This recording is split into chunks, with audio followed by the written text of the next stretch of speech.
విరాట్ కోహ్లీ, రోహిత్ శర్మ బాటలోనే team India allrounder Ravindra Jadeja అంతర్జాతీయ T20 క్రికెట్కు వీడ్కోలు పలికాడు. కృతజ్ఞతతో నిండిన హృదయంతో టీ20లకు రిటైర్మెంట్ ప్రకటిస్తున్నా అని టీమిండియా ఆల్రౌండర్ అయిన రవీంద్ర జడేజా చెప్పుకొచ్చాడు. ఇన్నేళ్లు గర్వంతో దూసుకెళ్లే గుర్రంలా నా దేశం కోసం అత్యుత్తమ ప్రదర్శన ఇచ్చా అని రవీంద్ర జడేజా చెప్పుకొచ్చాడు. ఇకపై ఇతర ఫార్మాట్లో నా యొక్క జర్నీ కొనసాగిస్తా అని రవీంద్ర జడేజా అన్నాడు. టీ20 వరల్డ్ కప్ గెలవడమే నా కల అని అన్నాడు. ఇప్పుడు నా కల నిజమైందని రవీంద్ర జడేజా అన్నాడు. ఇది నా కెరీర్లో అత్యుత్తమ ఘనత అని ఓ సోషల్ మీడియా ద్వారా చెప్పుకొచ్చాడు. విరాట్ కోహ్లీ, రోహిత్ శర్మ, రవీంద్ర జడేజా లాంటి ఆటగాళ్లను ప్రపంచంలోని ఏ క్రికెట్ జట్టులో చూడలేమని సౌతాఫ్రికా కెప్టెన్ మార్కరమ్ తెలిపాడు.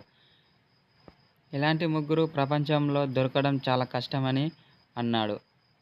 అనంతరం రోహిత్ శర్మ, విరాట్ కోహ్లీ చాలా అద్భుతమైన ఆటగాళ్లని మార్కరమ్ చెప్పుకొచ్చాడు. అనంతరం వీళ్లపై ప్రశంసల వర్షం కురిపించాడు మార్కరమ్.